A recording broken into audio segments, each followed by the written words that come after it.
अस्सलाम वालेकुम दीदान, मैंने आपके दोस्त आपके भाई थे बजाज का सलाम है। एक केस है मेरे पास मेडिकल, उस पर मेडिकल ग्राउंड का केस है। ठीक है, चाइना का या उसका इंडिया का, मैं खाली आपको इन्फॉर्मेशन दे रहा हूँ यार। इन्फॉर्मेशन पल्ले से संभालने प्रोसेस यही है। कोई डिसएग्री करता है तो आके बात कर ले, मुझे बता दे कमेंट्स पे कि मैं गलत कह रहा हूँ। प्रोसेस तो यही है। एक बच्चा है जिनको एक तकलीफ है, एक इशू है, एक हेल्थ का इशू है, सीरियस इशू है जिसका हल पाकिस्तान में नहीं है। ठीक हो गया। उनका एडवाइस ये किया गया कि वो चाइना चले जाएं, कहीं पर भी चले जाएं। वो बच्चे है भी तकलीफ़ में है। ठीक है, उन्होंने मुझसे रब्ता किया। अब मेरे पास दो तीन ऑप्शन हैं। या तो मैं कहूँ 20 लाख रुपए दें, 15 लाख रुपए दें, 10 लाख रुपए दें, आपका लग जाएगा वीज़ा, और फिर लगे ना लगे ठीक है, क्या हो सकता है। या मैं प्रॉपरली गाइड करूँ कि बेटा ये प्रोसेस है, इस प्रोसेस को फॉलो करो, इतने पैसे भी बच जाएंगे, इस तरह फॉलो करो, और थोड़ी बहुत भाग दौड़ खुद करो। I guess I should go for the second choice. पहली चॉइस की तरफ नहीं जाना चाहिए, मेरा दिल नहीं मानेगा। एक बंदा ऑलरेडी इतनी तकलीफ में, उसकी तकलीफ से पैसा उठाने का मेरा दिल नहीं मानेगा। मैं अगर, और मसला ये, जब मैं आउट ऑफ द वे जाके समझाता हूँ तो बिजनेस परस्पेक्टिव में क्लाइंट निकल जाते हैं। ठीक है, निकलना है, लेकिन मैंने अपना काम तो पूरा किया ना। देखिए, मेडिकल ग्राउंड पे कोई भी इशू है, प्रॉब्लम है, जो इनको मेडिकल इश्यूज होते हैं, वो क्या कहते हैं, बस कंसल्टेंट ढूंढो, उसको अपनी पैसे जमा कराऊँ, साथ फाइल जमा कराऊँ, और बस तुमसे गारंटी ले लूँ कि मुझे तुमने देना है। वो गारंटी दे भी देगा, ना आया वीज़ा, ना आया इन्विटेशन लेटर, क्या करेंगे? बहुत अदमाजी का करेंगे। वो पैसे आपको वापस कर देगा, थोड़े बहुत अपनी फीस काट के, ये जो भी। आपका मसला तो वहीं पर रहेगा ना भाई। अब मेडिकल इशू पे किसी ने खुदा न खासा ट्रांसप्लांट के लिए जाना है, सर्जरी के लिए जाना है, भाई उसके लिए तो पास टाइम ही नहीं है। अब मेडिकल इशूज, स्पेसिफिकली हार्ट का एक इशू है, उसको मैं प्रॉपर्ली एड्रेस कर रहा हूँ। देखिए करना कैसे, हार्ट का इशू है, प्रोसेस के। अगर आपको पाकिस्तान में डॉक्टर्स ने कहा नहीं, पहले कोशिश करें यहाँ पे आपका मामला हल हो, नहीं हो सकता, you should go for India और चाइना। इंडिया या चाइना में जाते हैं, सबसे पहले आपको एक कंसल्टेंट मेडिकल कोऑर्डिनेटर चाहिए। ये आपके काम नहीं है, आपसे नहीं होगा।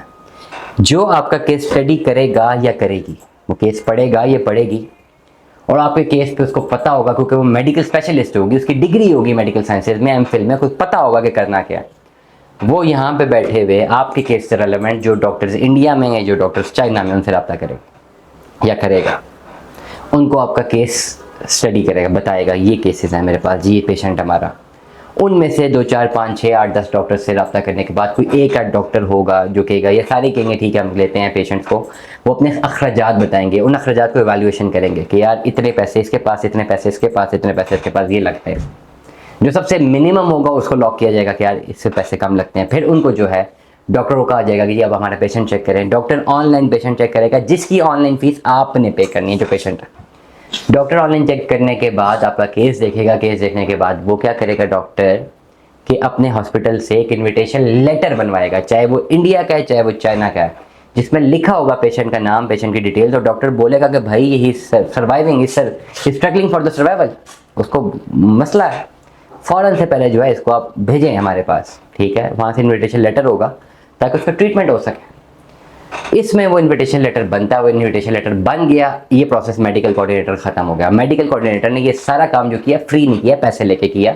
डेफिनेटली पैसे लेके करना है, इंटरनेशनल कॉल्स होनी है, डॉक्टर्स को हंड करना है, कैलकुलेशंस करनी है, कॉस्ट बेनिफिट एनालिसिस बनाना है कि कौन सा डॉक्टर महंगा है, सस्ता है, कहाँ पे ट्रैवलिंग ठीक है, कौन से डॉक्टर को अगर हम अपॉइंटमेंट करें वहाँ पे फ्लाइट्स भी मिलेंगी कि नहीं मिलेंगी। भाई ये बहुत सारी चीज़ें हैं, ये काम मेडिकल कोऑर्डिनेटर का। ये करने के बाद इन्विटेशन लेटर मेडिकल कोऑर्डिनेटर ने नहीं देना, उससे खाली असिस्ट करना है, आपको फीस लेके असिस्ट करना है उसने। उसके बाद जब डॉक्टर चेक करता है, डॉक्टर समझता है कि हाँ इट इज़ नेसेसरी, तो डॉक्टर हॉस्पिटल के थ्रू अपना इन्विटेशन लेटर देगा। वो नहीं देगा तो कोई और डॉक्टर दे देगा। डॉक्टर ने डेफिनेटली पैसे ही लेने हैं ना, अगर वो समझेगा कि है तो ज़रूर बुलाएगा। ऐसा तो नहीं हो सकता ना कि नहीं देगा इन्विटेशन लेटर, लेकिन गारंटी है कि देगा ही देगा, ये कोई भी नहीं आपको देने लगा गारंटियाँ, ना मेडिकल कोऑर्डिनेटर ना डॉक्टर, कोई भी नहीं, ना इन्विटेशन लेटर वाले। हाँ ये होगा कि आपको चेकअप करते हैं, इन्विटेशन लेटर बना लेते हैं। हम इन्विटेशन लेटर बना लिया, यहाँ से इन्विटेशन लेटर आ गया हमारे पास। अब जब हमारे पास आया तब हम आपको एडवाइस करेंगे, अगर आपने वीज़ा अप्लाई करना है, चाहे इंडिया का करना है चाहे आपने चाइना का करना है, अब आपको ये डॉक्यूमेंट्स चाहिए। आपने फिर भी किसी को पासपोर्ट वगैरह नहीं देना, भाग दौड़ आपने खुद करनी है।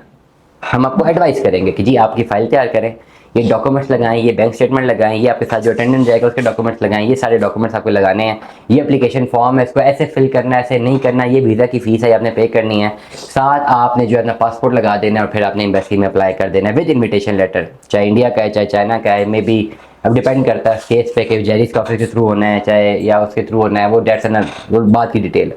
आपका केस फिर उस इन्विटेशन लेटर के बाद सबमिट हो जाता है एम्बेसी में।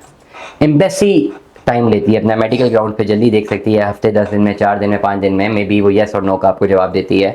ज़्यादातर 99% यही होता है कि सारा प्रोसेस सही फॉलो हुआ तो येस का जवाब देता है, आपका वीज़ा आ जाता है। उसके बाद आपका तीसरा स्टेप है कि आपने फ़ौरन से पहले अपनी टिकटें करानी है, अपना जो है चीज़ें तैयार करनी है और फिर फ्लाई करना है अपने अटेंडेंट को लेके वहाँ पे जाके। इस पूरे प्रोसेस में गारंटी तो एक भी चीज़ की नहीं है ना, गारंटी किस चीज़ की भी नहीं है। मेडिकल कोऑर्डिनेटर ने आपका चेकअप करवाया डॉक्टर से, डॉक्टर ने बोल दिया जी ज़रूरत नहीं आने की, आप वहाँ पे करके करें, नो इशू, ज़रूरत नहीं है। देन उससे आपने डॉक्टर ने कह दी जी ज़रूरत है, इन्विटेशन लेटर निकालें। उस हॉस्पिटल ने बोला जी हम इन्विटेशन लेटर नहीं देते पाकिस्तान को। देन 8-10 और हॉस्पिटल से बताया, ये लीस्ट ऑफ लीस्ट सिनेरियो है, वैसे ऐसा होता नहीं है। चले लेटर सपोज इन्विटेशन लेटर निकल आए, इन्विटेशन लेटर लेके आपकी फाइल बन जाती है, एम्बेसी में जाती है, एम्बेसी कोई ऑब्जेक्शन आपके डॉक्यूमेंट्स पे लगा जाता है, आपके पासपोर्ट पे, आपके आईडी पे, आपकी डेट ऑफ बर्थ पे, प्लेस ऑफ बर्थ पे। देन इस सारे प्रोसेस में गारंटी कहीं पर भी नहीं होती। अक्सर लोग मुझसे रब्ता कहते हैं जी गारंटी नहीं, गारंटी नहीं है, गारंटी दे के भी क्या करनी है, हमारे हाथ में तो नहीं है ना एम्बेसी में मेरा कोई ज़्यादा कोई असर वसूख बन सकता है, ना डॉक्टरों का ना अस्पताल में रहे। मैं खाली एक पढ़े लिखे एक व्लॉगर होने की हैसियत से आपको एडवाइस कर सकता हूँ ना भाई आपने क्या करना है। I can advice you, medical ground पर अगर आपने जाना है मैं आपको एडवाइस कर सकता हूँ ना, दिस इज़ द प्रोसीजर। ये प्रोसीजर मैंने बड़ा क्लियरली बता दिया है। ये प्रोसीजर अगर मैं ना बताऊँ, मैं आपसे को मुझे फीस देनी 10 लाख रुपए मैं करूँगा, but why should I do for it. Medical ground की चीज़ें हैं, ये तो बड़ी प्रॉब्लम वाली चीज़ें हैं। हाँ, जिस मेडिकल कोऑर्डिनेटर को इससे आपने रब्ता करना है, जिसने काम करना है, everybody will take the fees of his or her time. कोई भी बंदा बैठ के 6 दिन लगा के डॉक्टर्स हैंड करेगा, उनसे रब्ते करेगा, उन्हें फ़ोन करेगा, उनको मेले करेगा, उनको डॉक्यूमेंट्स भेजेगा, उनसे अपॉइंटमेंट लेगा, वो ये काम करने के पैसे लेगा, डेट्स इट। वीज़ा जो भी फीस बनाएगा, वीज़ा कंसल्टेंट होगा, लॉयर होगा, बैंक स्टेटमेंट जस्टिफाई करेगा, वो पैसे लेगा। ओवरऑल भाग दौड़ आपको खुद करनी है। जिन जिन लोगों की आप असिस्टेंस लेते हैं उनको अपने पैसे देने हैं, और इस तरह बहुत कम पैसों में आप अपना ट्रैवलिंग कर सकते हैं अगर आप मुझसे बाहर जाना चाहते हैं मेडिकल ग्राउंड्स पे, अगर आपका जेन्युइनली कोई प्रॉब्लम है। अदरवाइज आप किसी भी कंसल्टेंट को जाके 10 लाख रखें, केस रखें, काम तो सारा उससे भी वही करना है जो मैंने बताया, इसके अलावा तो कोई और प्रोसीजर ही नहीं है। दुआ में याद रखिएगा, अपना बहुत सारा ख्याल रखिएगा। स्टे ट्यून्ड में। अल्लाह हाफ़िज़।